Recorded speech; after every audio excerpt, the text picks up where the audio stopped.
the country generally, let me inform the Honorable House that the government is pursuing several policy reforms and initiatives to revitalize the pyrethrum sector, both in the Lake Region block, as well as the other counties, particularly Kisii, Nyamira counties, where pyrethrum does well, and across the country generally. The reforms are geared towards boosting production, improving farmers' livelihoods, and addressing global market challenges. Specifically, on policy reforms, one is the distribution of high quality and clean planting materials. We have experienced in the past problems as far as seeds are concerned, and the government is focused on providing farmers with high quality, clean pyrethrum planting materials. Several stakeholders have distributed planting materials to pyrethrum farmers, and the planting materials, including the seedlings, distributed to West Pokot, Elgeyo Marakwet, Nyandarua, and Nakuru, which each received about 250,000 seedlings respectively, and Kericho, some 50,000 seedlings. Mr. Speaker, it is also pertinent to us and clear that the government is encouraging the participation of private sector in the growing and processing of pyrethrum to make the subsector more competitive. And not just more competitive, is to create a market for the pyrethrum growing farmers. And already within the country, some of the partners are botanical extract. We have got a company called Kentagra, Biotechnology, and Africhem Technologies. These are investors in production and value addition of pyrethrum products. We have financial challenges within the sector. The government allocated some 105 million, which everybody will appreciate that that money is not enough for the pyrethrum processing company of Kenya. We have got a huge debt portfolio, which has fallen over many years, and therefore we can only use this money for the purchasing of seeds and propagation of planting of seedlings and provision of extension services to farmers. However, we will need your support in terms of getting adequate provisions to revive the industry. But I'm going also to make proposals as I explain, as I answer the question. The issue of addressing the historical issue of delayed payments to farmers is a critical policy reform. Agriculture and Food Authority regulates both private and government players to ensure prompt payments at competitive rates per kilo and based on pyrethrin content as an incentive to return to pyrethrum farming. Mr. Speaker, the reason why a lot of people stopped farming pyrethrum is because A, there was no market, and B, they were not being paid on time. The ministry, through the Pyrethrum Processing Company of Kenya Limited, pays the pyrethrum growers their produce on the basis of pyrethrin content. In an ideal situation, the practice is to advance growers an amount of money per every kilogram of dry flowers delivered to the factory, and the balance to be paid after the content analysis. But to be honest, this is not happening due to cash flow constraints that the company has. The advance is to cushion growers and enable them to manage the agronomic practices to enhance production per unit area.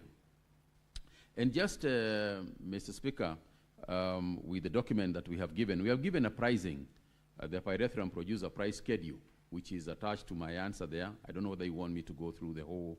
No, it's not necessary. The whole thing. But let me just highlight one thing, Mr. Speaker, to say that the highest rates that we have paid at the moment is actually in West Pokot at 525 shillings per kilo.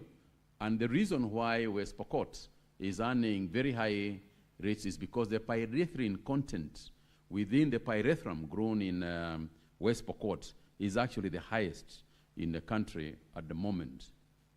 Mr. Speaker, we are also looking at liberalizing the pyrethrum sector by encouraging the private investors to join the value chain. You know, the aim here is that eliminating the monopoly previously held by the defunct Pyrethrum Board of Kenya and foster competition, which is expected to lead to better prices for farmers and stimulate growth. We also aim at reducing, you know, competition, unnecessary competition from imported pyrethrum. You will recall, Mr. Speaker, that following demands from both this House and the National Assembly, we banned some 77 pesticide products and restricted over 200 others imported into the country. And this creates an opportunity for the pyrethrum industry to start replacing the pesticides that we have banned from outside the country with suitable organic pesticides, because pesticides are still necessary, but we can produce them organically using pyrethrum. So the pyrethrum-based pesticides will provide a good market for our pyrethrum farmers.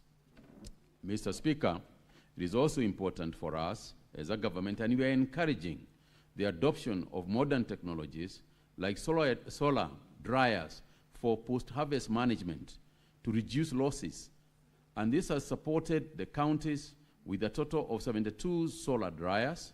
64 were supplied by AFA in Nyandarua, Nakuru, Bomet, West Pokot counties, and 8 were also supplied by the Pyrethrum Processing Company in Nyandarua County for demonstration purposes and adoption by farmers. On the third question, Mr. Speaker, that is alluding to the issue of what the government is doing to enhance access by farmers to certified pyrethrum plantlets and extension services, is that the government has been assisting farmers to access pyrethrum planting materials, besides provision of extension services in collaboration with other stakeholders. You will remember, Mr. Speaker, that agriculture is a devolved function, and consequently the extension officers are essentially managed by the counties. And we have got specialized extension officers who work with county extension officers so that they can advise the farmers. The idea is also to provide training facilities for the farmers within the processing company so that they can get the best crop husbandry that is available in the country.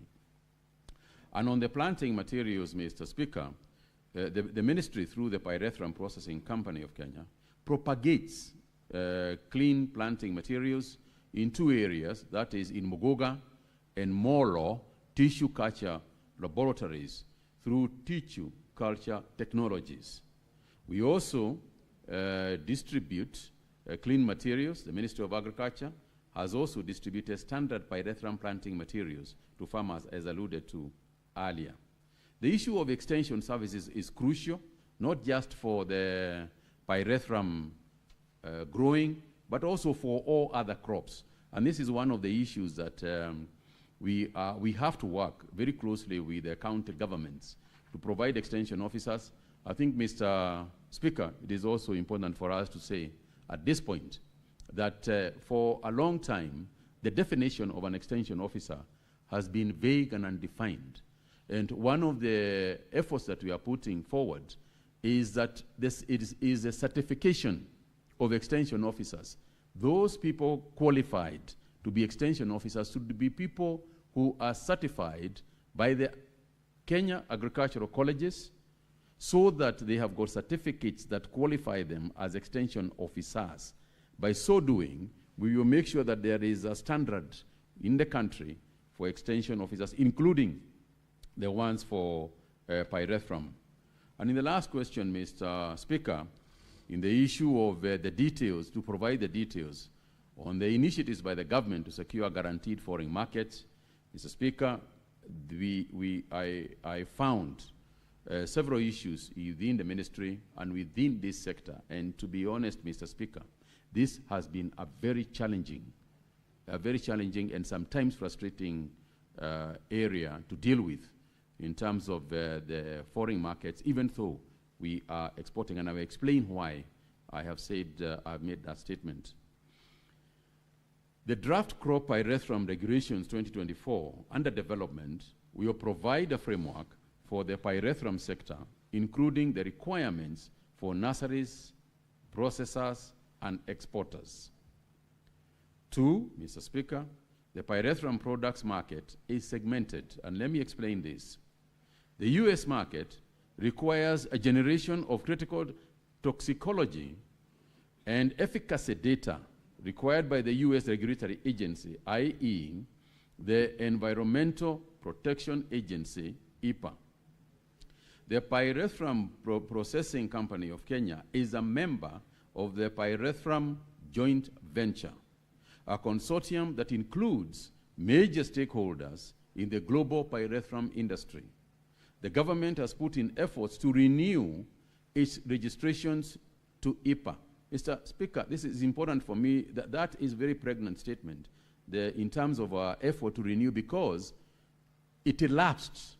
The renewal, the registration lapsed in the US, and it takes quite some time and quite some money, that we will need in order for us to renew the EPA, registration within the EPA.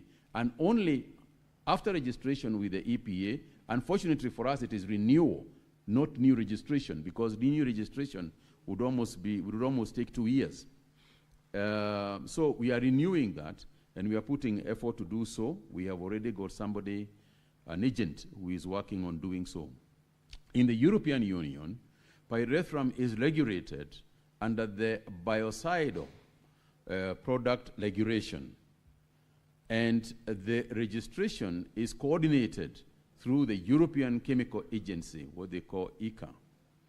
Kenyan pyrethrum product has been trading in European markets through a network of distributors. Thirdly, the acquisition of international certification standards for quality products, where the pyrethrum processing company is aligning its processing standards to meet good manufacturing practice. That is known as the GMP. Secondly, ISO. Third, the good laboratory practices standards demanded by the global markets.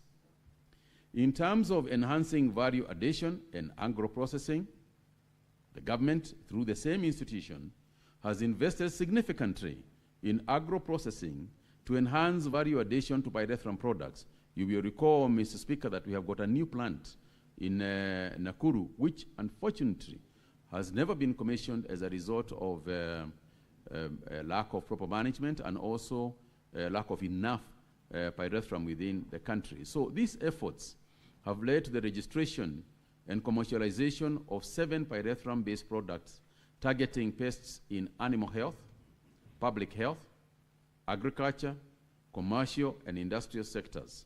Finally, Mr. Speaker, the government has introduced agro-processing zones where pyrethrum processors can access affordable industrial spaces to process pyrethrum-based products. I submit, Mr. Speaker. Senator for Kisumu County, do you have any supplementary questions? Thank you, Mr. Speaker. Just one question. The Honorable CS for Agriculture, at page 4, you have indicated the allocation to pyrethrum of Kenya shillings 105 million in the financial year 2024-2025. Are there any earnings? Could the Minister clarify whether there are earnings from pyrethrum, if any? Senator Wambua.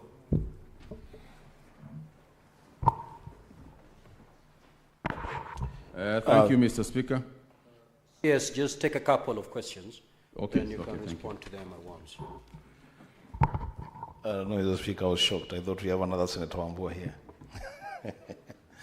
Thank you, Mr. Speaker. Mr. Speaker, the CS has admitted in many words that since the disbandment of the Pyrethrum Board of Kenya in the year 2013, the crop has walked a very painful journey towards being an orphaned cash crop.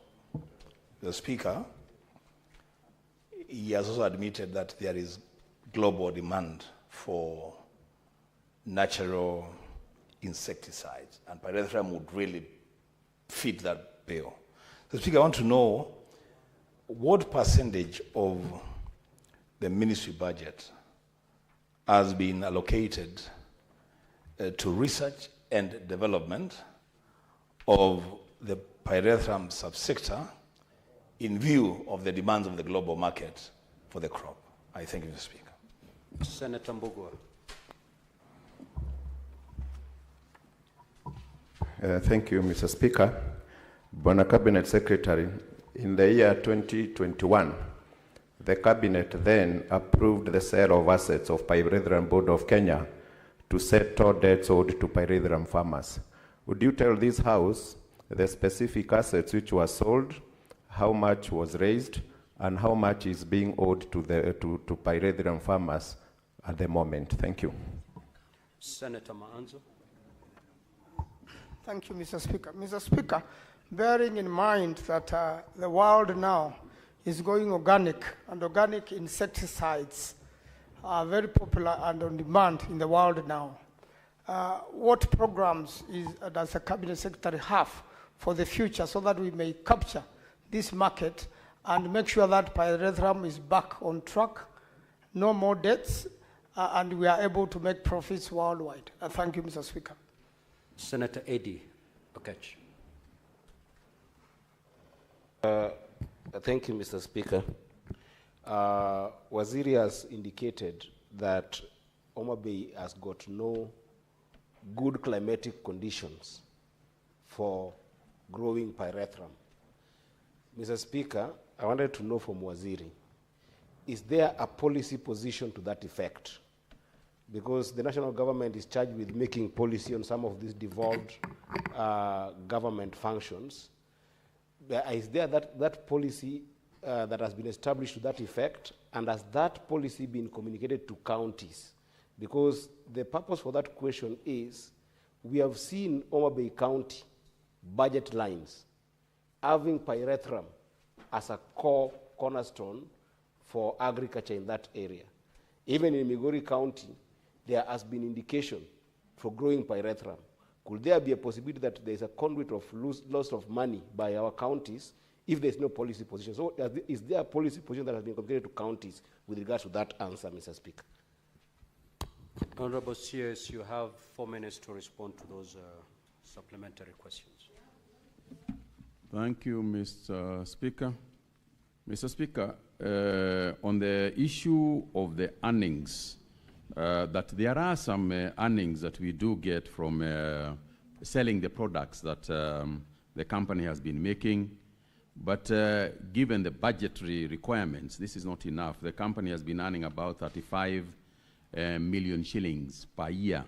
You know, at best, it came to about 60 million shillings per year. And let me also say that there is no money that has been allocated for research. So all this, which is a very critical area for us. And it is not that we have not proposed the research budget. It is only that at the end of the budget process, we find ourselves with not just no money for research, but not enough money even to sustain the organization itself. So, and this is why I was quite candid and honest about it. But I want to, perhaps if I answer in a broader way, I'll cover some of the questions together. Mr. Speaker, the only way, in our view, in terms of policy structure, that we have a future within the pyrethrum sector is to involve the private sector.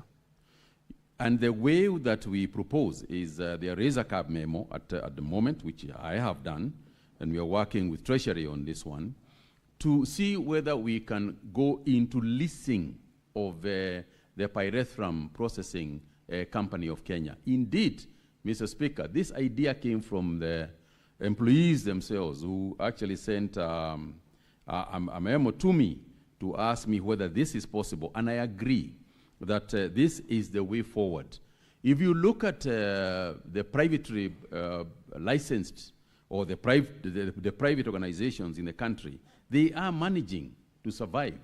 And therefore, what we should also do, just like we have done with other industries in tea, in cotton, in sugar, is to license private sector so that they can do so, obviously in a transparent and very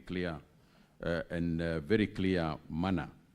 Mr. Speaker, let me just for a little bit also address the issue of the debts and the assets of the organization.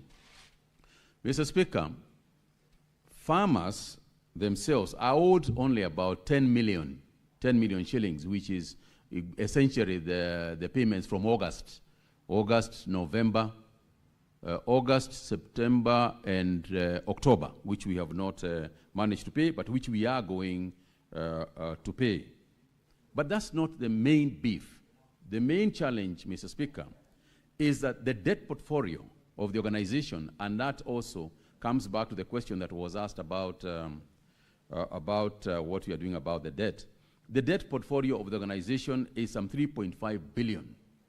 And this debt is essentially in suppliers and staff pension. We have tried as much as possible to keep on paying the farmers, but there is a debt portfolio of about 3.5 billion. There was the proposal, as a senator has rightly said, that that assets should be sold in order to cover this debt. And it is true that the organization also has an asset portfolio of about 6 billion shillings. So it is possible for us to cover the debt once we sell.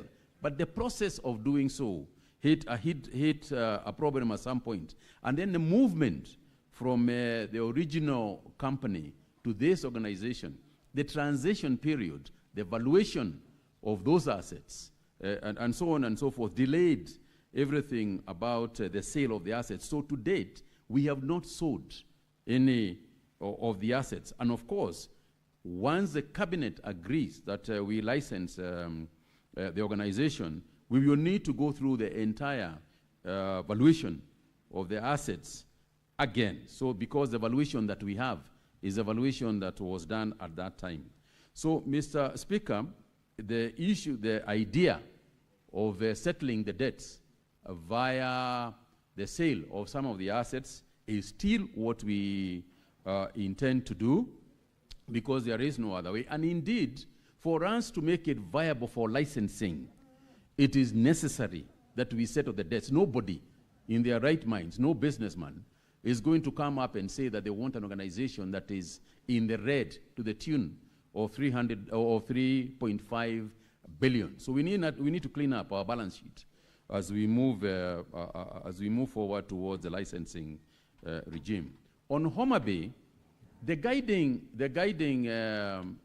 principle on in terms of where to plant what is essentially the weather and climate conditions that I alluded to when I said when I answered the first part of Senator Ojienda's question.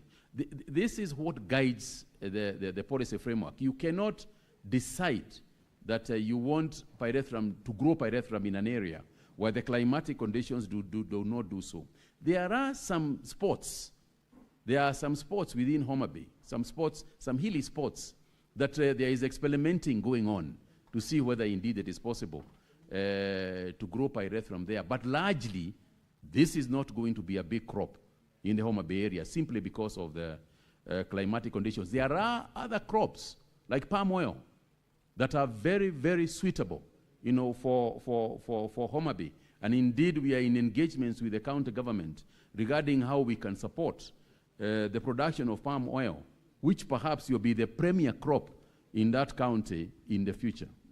Mr. Speaker, I think I have addressed all the questions that were asked. I submit. Thank you so much, Honorable CS. We will terminate our interaction with the CS at that juncture. We will therefore allow the CS to leave at his own pleasure. We will now move to question number 105. Clerk, you may usher in the CS in charge of energy.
Honorable Senators, let me take this opportunity to welcome the CS in charge of energy and petroleum to the Senate.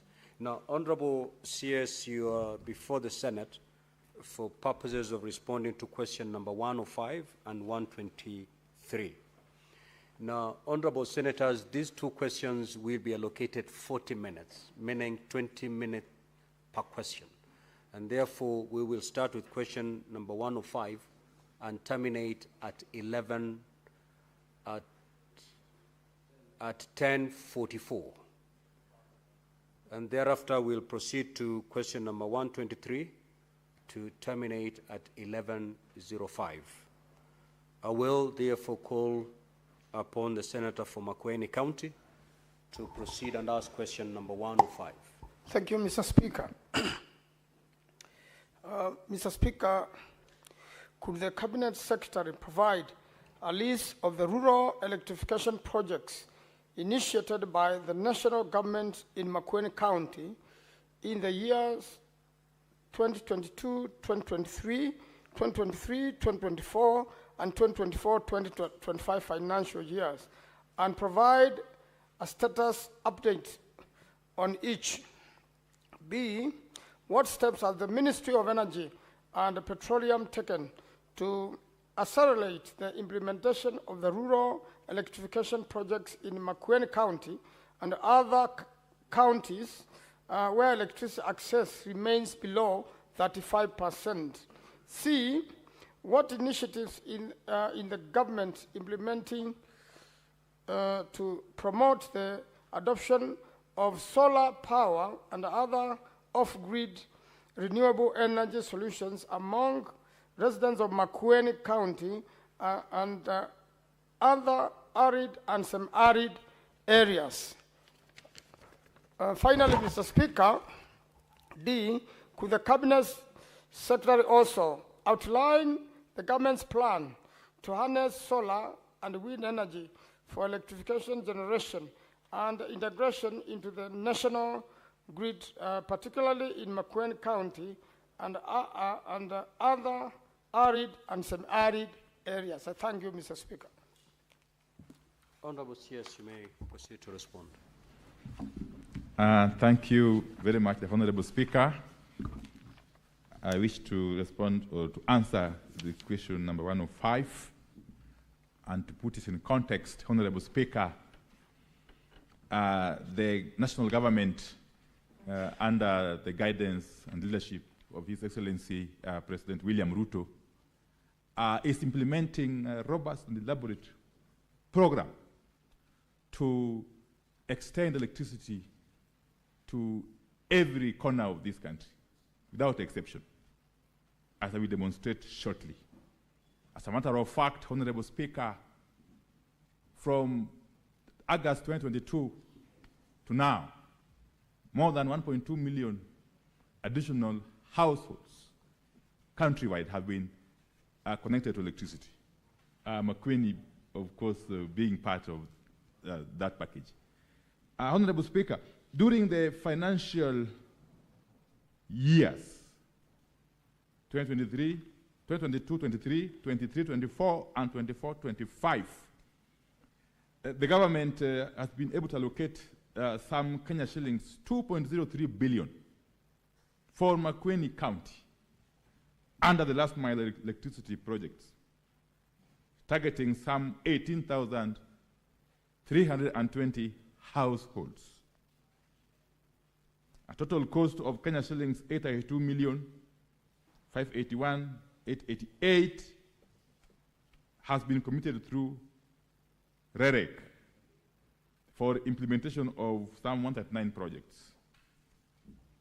The list of these projects, Honorable Speaker, is provided under Annex 1, showing both the approved budgets and their current implementation status. There was a further 4 projects whose survey and design phases were completed and had been earmarked for implementation, but owing to resource constraints, could not be implemented as scheduled and were therefore deferred to the financial year 25-26. Honorable Speaker, Annexes 1, Annexes 2, 3, 4, and 5 provide the details of the projects that have been implemented and those that are planned in McQueen County, including their constituencies and design status. Part B, the government of Kenya, as I've said, through the Ministry of Energy and Petroleum, continues to implement various programs aimed at accelerating electricity access in counties where connectivity remains low, including McQueen County.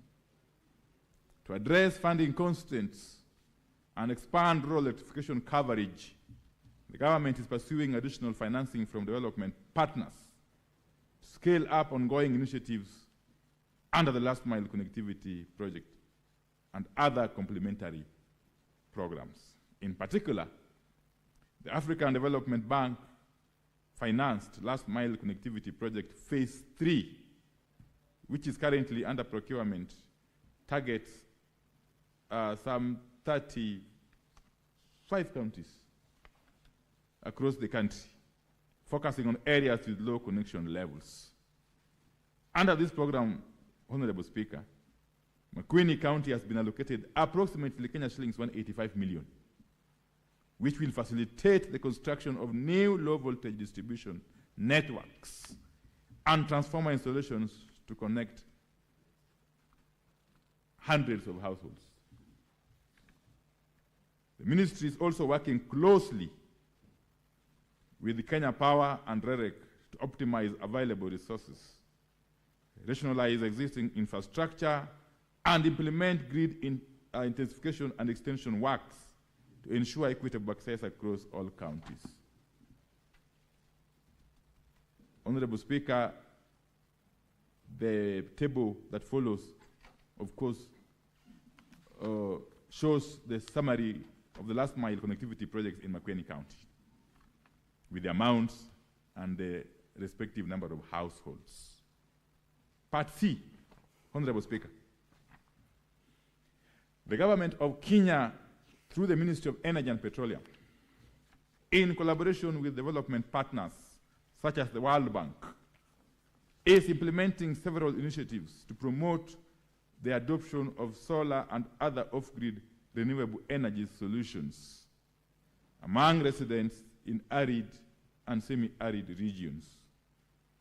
One of the flagship programs under this effort, Honorable Speaker, is the Kenya Off-Grid Solar Access Project, famously referred to as COSAP, which seeks to expand access to modern energy services in areas that are not viable for grid extension in the short term at a cost of US $150 million.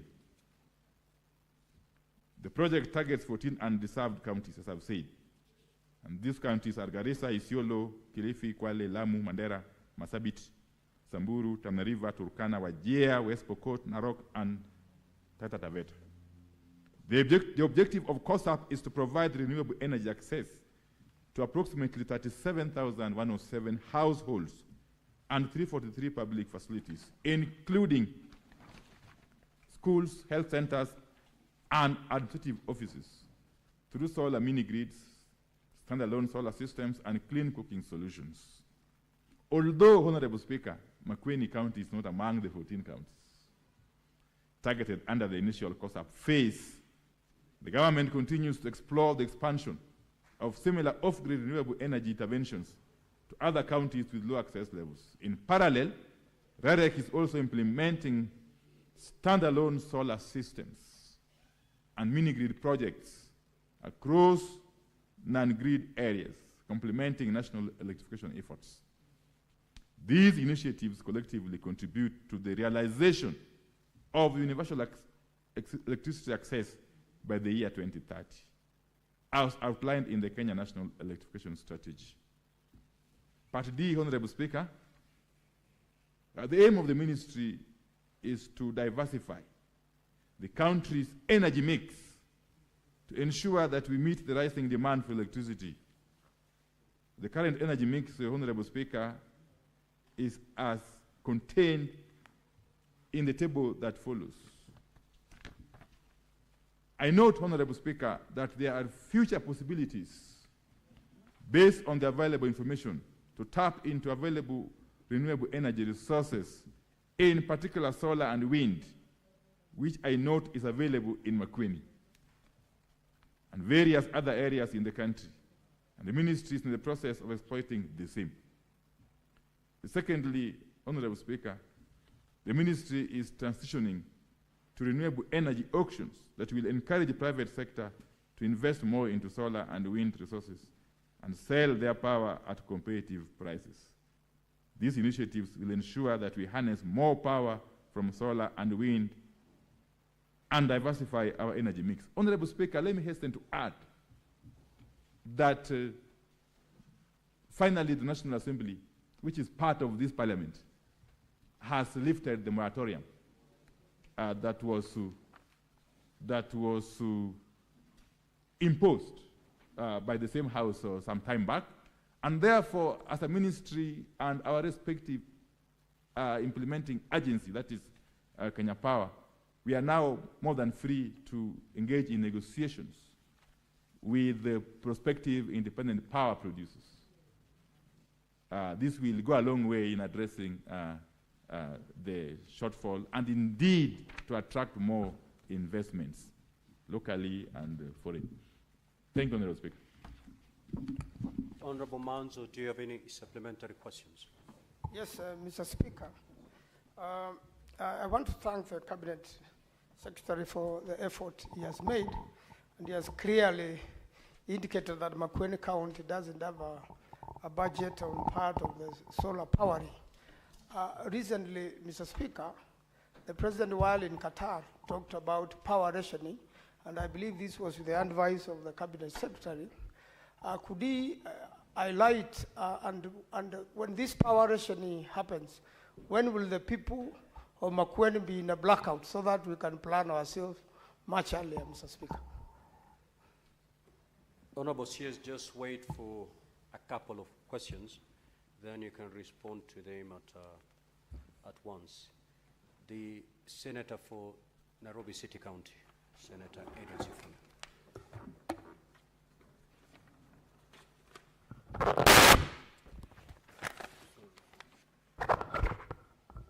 Honorable Speaker, as you know, I am a member of the Energy Committee of this House. This morning, we woke up to news that Kenya Power owes 30 billion Kenya shillings out of this same program of rural electrification because the government is pushing power to people who cannot actually sustain that power in terms of paying back the power bills. We see it as a photo obsession for the CS of Energy to go into some hut. You can see the economic situation of that house, Honorable Speaker, when the CS is going to switch on that light. Now, my question is this, and Speaker, in fact, the National Assembly, our sister committee in the National Assembly, is now recommending that in order for Kenya Power to pay back that 30 billion shillings, those of us, again, the working middle class in this country, who can afford to pay, the electricity cost to be raised from July of 2026 in order to raise this 30 billion Kenya shillings to repay this debt. So the question to the Cabinet Secretary, and Honorable Speaker, we were in Kilifi County, where the Speaker comes from. The other complaint, and I'm sure you have interacted with this issue, Honorable Speaker, is that you find somebody has been connected to power, yes, but the power is so unreliable and so low voltage, it cannot power a portion mill for that hustler down there to be able to actually run the business. So the question to the Cabinet Secretary, as you push this power to these people, what plans have you as a government put in place to ensure that the people you are connecting that power to, after they get the infrastructure, are in an economic situation where they can actually pay their power bills? Thank you, Honorable Speaker. Senator Abbas Sheikh. Thank you, Honorable Speaker. First and foremost, I want to thank the Minister for coming and the good work they're doing. However, I know every part of this country, people are crying for power. Honorable Minister, I think I want to talk about my county. Wajir County has been experiencing power blackout and power inefficiency supply for many, many years. Subsequent governments have always been saying that will be connected to the grid, national grid, that there is 5 megawatts of hybrid solar system. But of course, up to now, we experience same problems. That you have, your ministry has leased, or power has leased, Kenya Power has leased some generators from a private company called Income. But those guys are very inefficient. Income is not actually giving sufficient supply to Wajir. Wajir is experiencing actual blackout every day, one day out, day in. And therefore, I want to ask the question is that when are you going to connect, when will the Kenya Power, the ministry connect Wajir to the national grid? Because Wajir is growing. And then there's so many off-grid lines that have been taken from the town, the main town, and then being taken to the rural areas. That's okay, that's in order. But of course, it is not, the power is not enough. So, because of that many connections, the main town... Senator Abbas, yes, sir. Just pause your question. Okay. The problem is we're now experiencing, terrible inefficient, the power blackouts. When are we going to have the promised 5 megawatts hybrid system, hybrid power from solars? And what are you going to do, the government doing, the ministry doing to connect Wajir to the national grid? Thank you, Banawaziri. Now, honorable senators, let us avoid speeches. Let's go direct to the question. Senator Catherine Muma. Thank you, Honorable Speaker, for the opportunity to ask a question. Honorable CS, welcome to the Senate, and thank you for your response on Makueni. My question is whether the ministry has a program around the national government partnership with county governments to ensure operationalization of the industrial parks. How much has the ministry supported the provision of energy resources around the county industrial parks, and how equitable is that process? Senator Mbugo. Thank you, Mr. Speaker. Cabinet Secretary, in page 2 of your response, you talked about the last mile connectivity project phase 2. Could you tell this House how much that financing is, and also name the 32 counties which are supposed to benefit? Thank you. Senator Chiranke. Thank you, Mr. Speaker. Mine is in Nandi, we normally have regular blackouts that is affecting our business as farmers, especially preservation of milk, among other produce and products. What strategy does the ministry have to ensure, as they do last mile electricity to rural homes, have in place to prevent regular blackouts that is affecting the ease of doing business? And in addition, because it's one question, how much has been allocated to Nandi County to ensure in this financial year for rural electrification to many areas in Nandi County? I thank you, Mr. Speaker. Senator Consolata. Thank you, Mr. Speaker, sir, for the opportunity.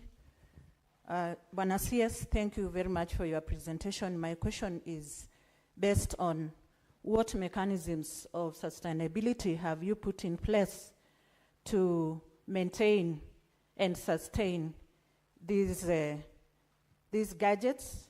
Because you find that even down at the grassroots where I come from, Bungoma County, most mama mbogas are suffering because of regular power outages. Thank you. Senator Mandago.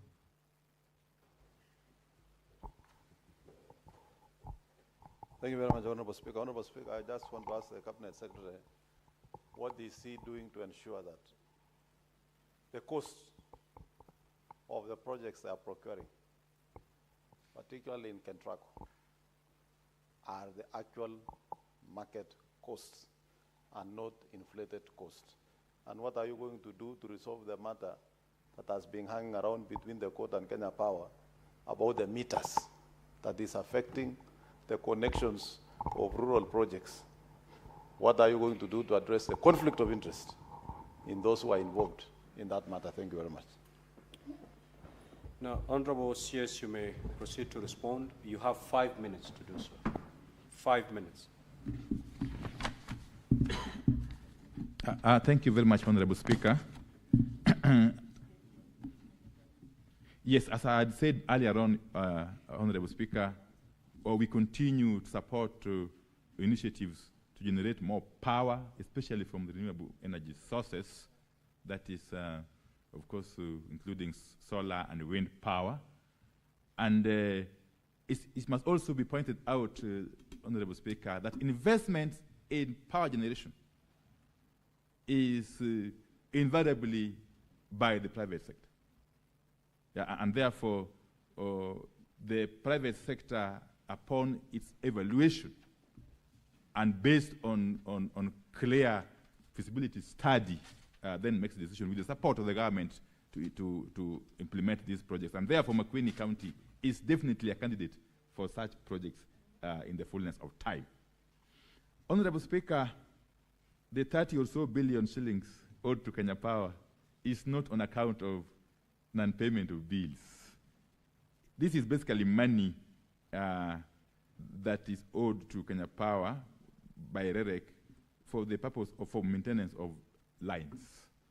And it's something which we are dealing with internally as a sector, Honorable Speaker, and the ministry. And Honorable Speaker, it is not true that the households that we connect to electricity, that majority of them fail to pay bills. We don't have that evidence, Honorable Speaker. Many a time when we go out there to commission and or launch these projects, it is really as a way of rallying the public and sensitizing them on what the government is doing for them, insofar as extending electricity is concerned. And if there's any default in electricity bill payment, it can only be as a matter of, it can only be out of individual cases where somebody, of course, can fail to pay bills for one reason or the other, not because of the fact that we are extending these services to those who are unable to. Honorable Speaker, plans for consistent, reliable, and uninterrupted supply of electricity. It is important to point out that we are not just implementing these last mile connectivity projects or programs in isolation. We are looking at this in a holistic manner. As I mentioned, it starts with generation, which thankfully we are now able to progress as a result of the lifting of the moratorium. But after we generate, we are also concurrently dealing with the issue of infrastructure for both transmission and distribution. And we've invested heavily as government and also with support of partners.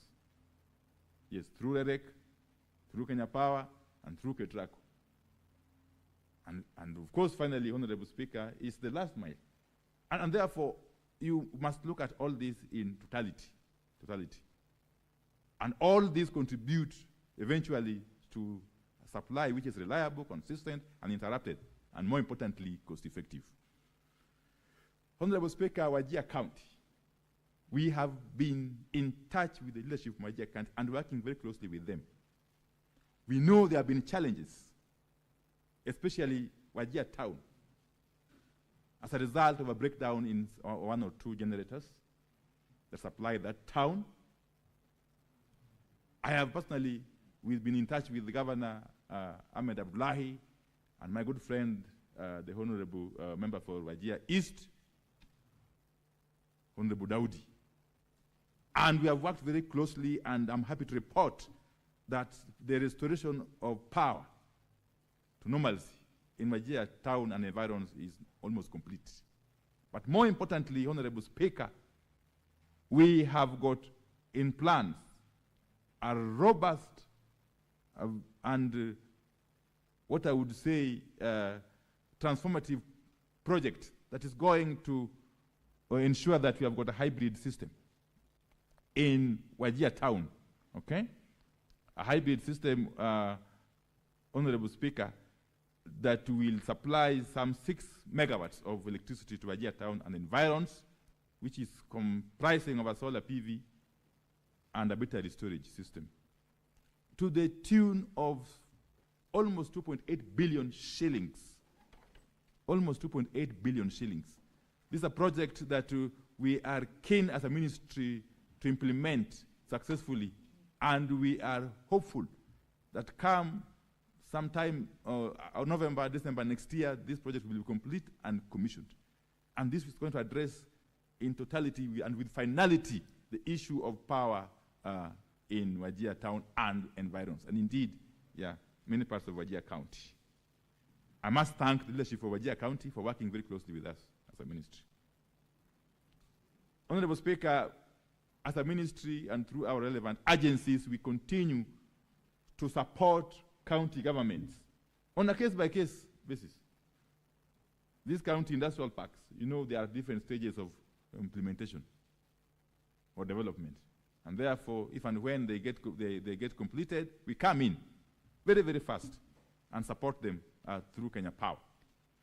We intend to continue in that trajectory. Honorable Speaker, the AFDB funding, phase 3, okay, that we are just about to implement in some 35 counties, is going to cost some 12 billion shillings. This project is going to create a very, very big positive impact in terms of our electrification coverage.